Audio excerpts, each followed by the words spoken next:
บายดีได้ทุกคนสบายดีจากเมืองฮานอยนะทุกคนเวียดนามตอนนี้กบอยู่เดินวินนะทุกคนฮอดด่วนแล้วเนาะแล้วกันนอนพักผ่อนไปตุ้ยกลับเรียบร้อยเนาะทุกคนแยกทางกันเรียบร้อยมึงสิแยกจากไปตุ้ย คุบสิไปเอ็ดเวนเจอร์คนเดียวเนาะแต่ว่าเฮานี่กับสิทานขึ้นเงินบอกอู้นี่บอดดิ้ง8:45 ตอนนี้8:50กว่านะ ยนต์ดีเลย์นะทุกคนยนต์ดีเลย์4 ชั่วโมงตอนนี้ไอ้ตุ้ยก็จะที่ทานเลยบอตุ้ยนานจะบ่ทัน ธรรมทานในแมนได้นั่งท่าเดินเที่ยวต่อไป เฮากับว่าเฮาสินอนอยู่ เดินบินก่อน มันเช็คอิน2 โมงเนี่ย เฮาจะออกไปก่อน อืม โอ้กับไอ้มือคันมีเวลานี่สิพาเจ้าเข้าไปเล่าก่อนแล้วจะออกไปแต่ว่ามันบ่ทัน อันนี้เราจะไปแอดเวนเจอร์คนเดียวนะทุกคน โปรเฟชชั่นอลสอนวิธีบุ๊กิ้งสอนวิธีนู่นนี่นั่นทุกอย่างเลยในการเลือกโฮเทลการสถานที่ท่องเที่ยวซอกจังไงวันนี้ที่ไปคนเดียวเนาะทุกคนไปตื้อกลับเราจะพบยูเวียดตอนนะทุกคน ตอนนี้อยู่แอร์พอร์ตซื่ออย่างน้อยใบ International Airport แล้วพวกเขาจะจ้างรถเมล์เข้าเมืองเนาะจะจ้างรถเมล์เข้าเมืองเนาะพอดีเขาเบิ่ง ChatGPT นะทุกคนแต่ตุ้ยบ่อยู่มันบอกมาออกมานอกสถานีแล้วก็จะมีรถเมล์68 Express ราคา 45,000 ครับประมาณ70 บาท 45,000ดงเด็กคันนี้เด้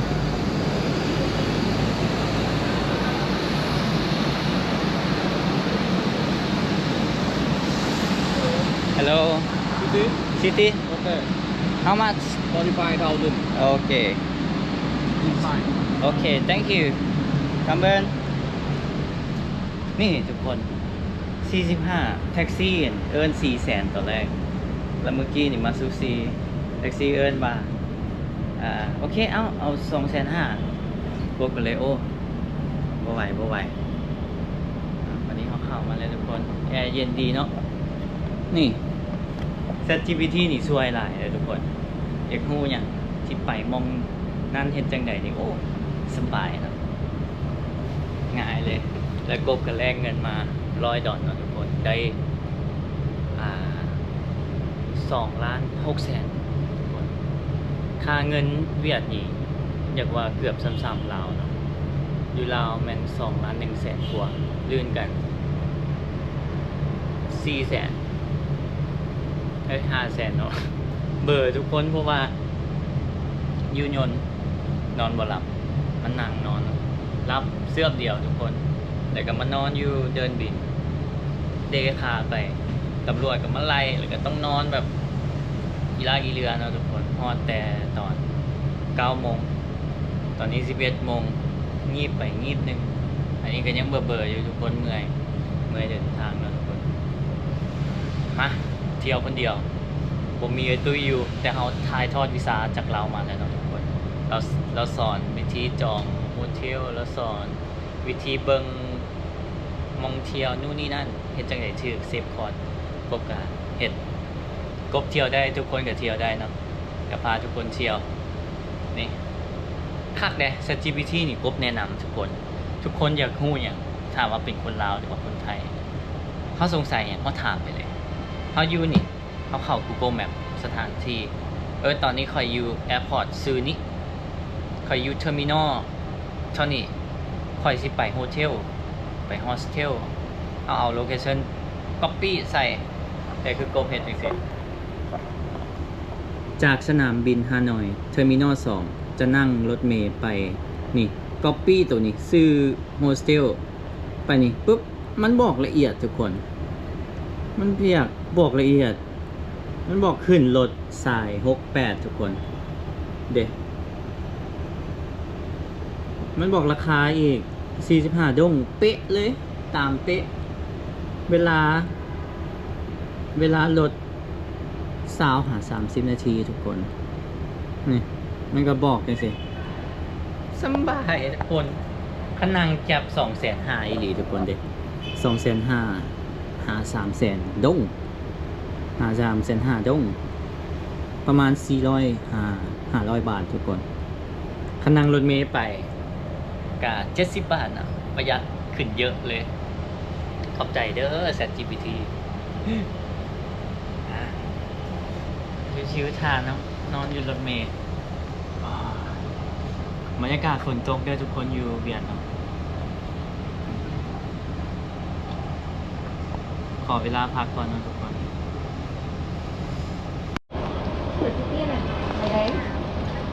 เก็บเงินแล้วนะทุกคน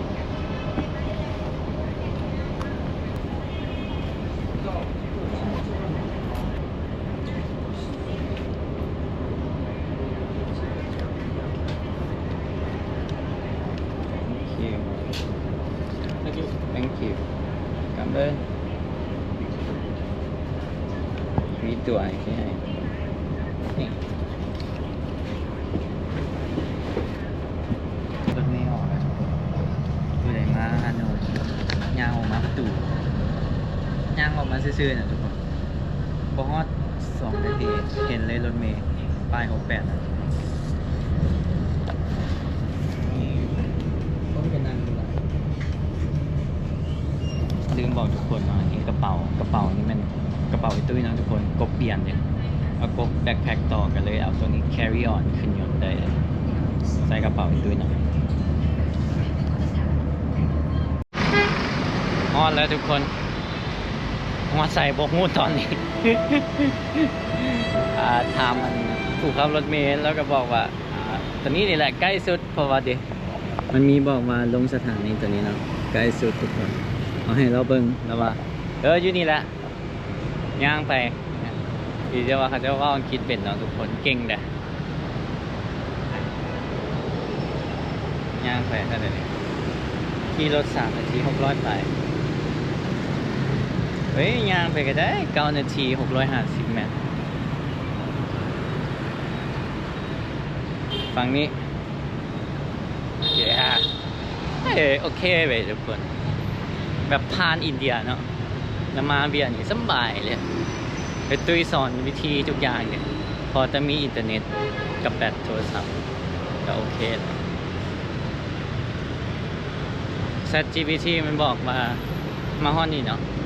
แล้วนั่งแคบไปแต่กบประหยัดนะเอามาเที่ยวจริงๆเขาต้องแบบเซฟคอเดี๋ยวทุกคนยางได้กันยางเนาะ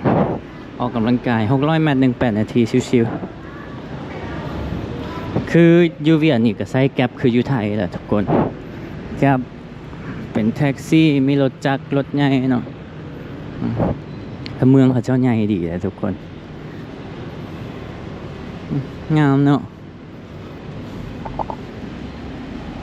อันนี้เป็นประเทศที่6ของกบเนาะทุกคนแล้วก็เป็นครั้งแรกที่ว่ามาเวียดนามรู้สึกว่าตื่นเต้นเนาะ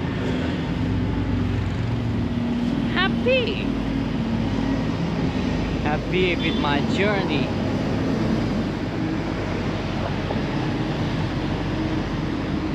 เวียดก็จะขี่คืออยู่ลาวเลยเนาะอยู่ขี่ฝั่งขวารถมาเวียดปุ๊บนี่รู้สึกว่าสบายหูเนาะทุกคนเนาะถ้าเทียบกับอินเดียนะอินเดียจะแบบดังกว่านี้ได้หรือว่าเป็นน้ำรถใหญ่ป่ะเป็นรถจักรแล้วก็บีบแกนแค่นั้น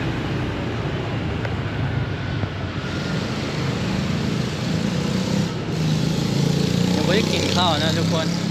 แล้วก็เมื่อยแฮงใช้เวลามานี่ค่ะ1 ชั่วโมงทุกคน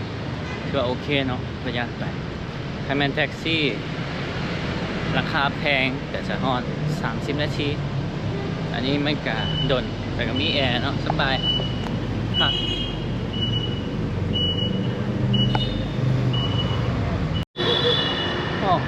ยูเวียดมีของแบรนด์เนมหลายเลยทุกคน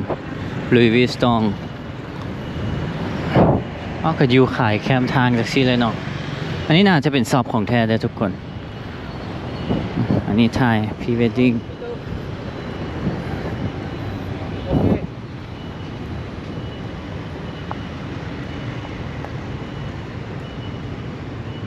รู้สึกว่า สบายแล้วก็ปลอดภัยนะทุกคนสบายหูนะเพราะกบอยู่อินเดียอาทิศหนึ่งเนาะทุกคนกับเสียงแก่ปิ๊บปิ๊บปิ๊บปิ๊บปิ๊บปิ๊บปิ๊บปิ๊บปิ๊บปิ๊บปิ๊บปิ๊บแล้วมันวุ่นวายกว่านี้เนาะ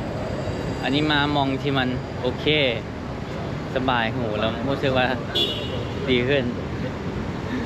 แล้วก็บ่ต้องเฝ้าอหย่างบ่ต้องระแวงแบบเครื่องเสียนู่นนี่นั่นเอามาจัดยาไปเลยว่า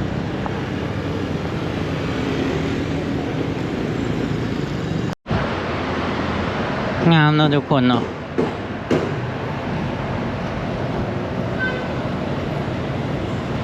มีขายของฝากทีละนึกต่างๆเฮ้ยดีแต่ว่าอันนี้มันมีห่มให้ย่างเลยทุกคนเพราะว่าอยู่นอกฝนหยิบๆเนาะดีแต่ว่านี่โอ้ฟิวเดียวกับหม้อเลยจ้ะนี่เนาะฟิวเดียวกับหม้อเลยย่างไปก็เห็นนักท่องเที่ยวหลายทุกคนฝรั่งดีหลาย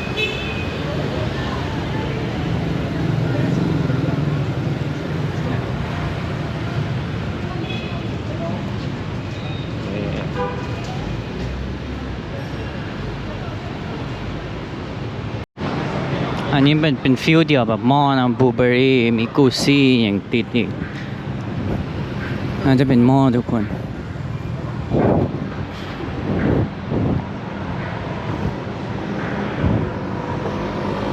เขียวแล้ว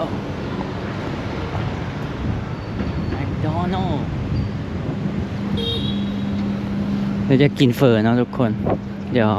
ถ้าว่าเห็นอาหารเฟอร์แล้วก็สิแวะกินเลยถ้าว่ายังโบเห็นกาเสี่ยวเครื่องไปไว้ก่อนแล้วจึงมากินเฟอร์แล้วจึงไปนอนพักแล้วสวยงามเลยโอ้เป็นฟิลแบบสวนสาธารณะทุกคนอยู่พุ่นแล้วก็เป็นน้ำอ้อมเขานี่อย่างวะแทบล้วนโฮฮวนเคียมเนี่ยมันเป็นอย่างนี้นะทุกคนเดี๋ยวไปหาข้อมูลเนาะทุกคนงามเลยเรียนดีเนาะดีแต่ว่าฝนมันตกยิบๆทุกคนดูระแวกนี่เสาตกเลยเขามาฮอมโฮสเทลตรงนี้คนฮอมน้อยเจ้าเขาเจ้าเฟรนลี่ดีเลยเพราะว่ามันคิดโบเป็นกับซี่ให้ทางเขาเข้ามาในห้องก็จอมคืนละ3 ดอกทุกคน2 คืน 6 ดอกถามว่ามันโอเคกับชียูนี่สัก3 คืนแต่เบิ่งตัวจริงนะทุกคนมื้อนี้นางจะไม่ได้เป็นรอบเสกไก่เพราะว่าขอพักผ่อนมาแล้ว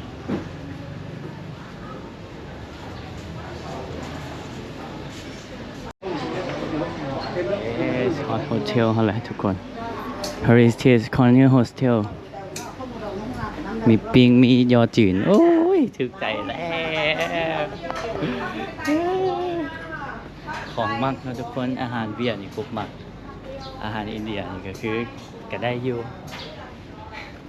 ยิ้มได้นะทุกคนเดี๋ยวชิน้ำมากินบอกมาฟังนี่อะไรจะที่วันนี้วะนี่จะบอกซีมานี่โอ้เดี๋ยว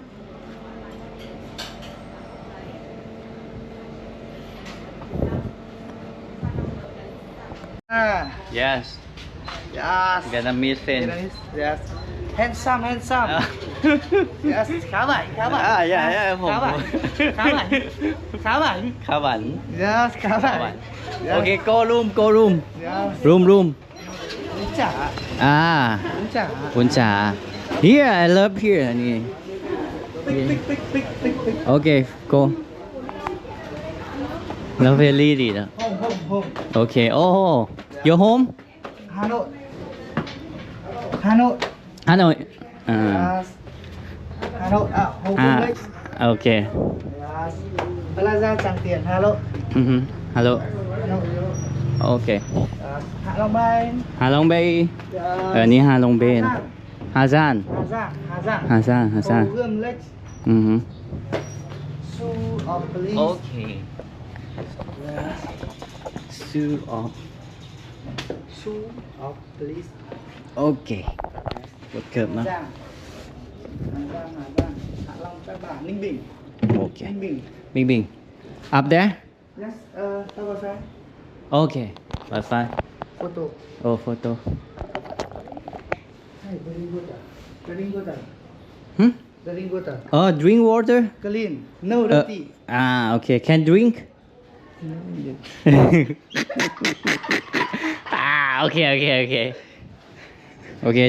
clean water Yes. น้ำสะอาดไปปะ eh โอเค โอเค cups โอเค thank you ขอบคุณ cảm ơn lucky lucky Nha Trang Nha Trang อาจารย์ yes balcony hey balcony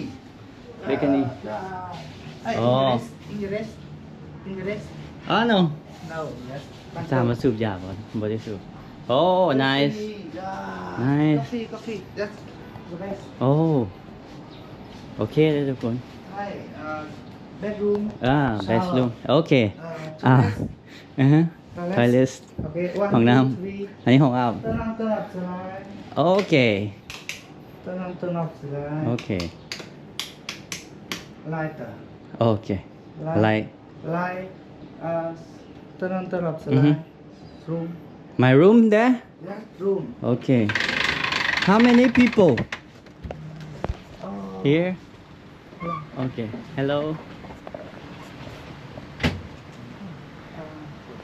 The best. okay Okay.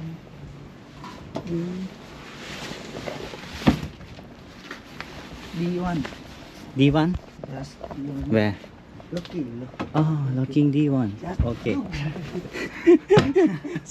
small rocker Yes. small yeah but it's okay โอเคทุกคน20 เส้นนี่เขามวนดีเลย สอนนั้นสอนนี้สอนนับเงินเนาะเมื่อกี้โทษที่ไทยทุกคนเบิ่งเราชวนไปกินกับปุ้นจะบอกไปกินเองบุญดาคันแหวไม้นี่สบายเนาะแต่ว่าอันนี้บ่มีแหวก็ได้อยู่นะขออาบน้ำเมียงก่อนอ้าวทุกคนอันนี้เป็นบอนนอนกบนะทุกคนอยู่เวียดนามมาเวียดนามครั้งแรกมานอนจึงได้มุมใหม่หลายเลย I'll take a shower first and then go eat Go eat. Yeah. Okay. Hey. Light. oh like Yes. okay Don't. okay Yes. No. no Hỏng rồi. okay Cái nó biết hỏng rồi. hỏng đôi Yes. Hỏng rồi. hỏng đôi Hey, cái đó. oh okay Cabin. cabin Yeah. Makan. cabin Yes. cabin Yes. Oh God. แอร์เย็นดีทุกคน โอเคอ้าวเจอกันคลิปหน้าเลยทุกคน บ๊ายบาย ขอตัวพักก่อนเนาะเดี๋ยวจะไปกินข้าวแล้วก็จะมานอนพักก่อนหน่อยหนึงบ่ไหวอยากนอนเนาะบ๊ายบายทุกคน อยู่เวียดนามเด้อทุกคน จะให้เฮ็ดหยังคอมเมนต์มาเนาะ อยู่ฮานอยบาย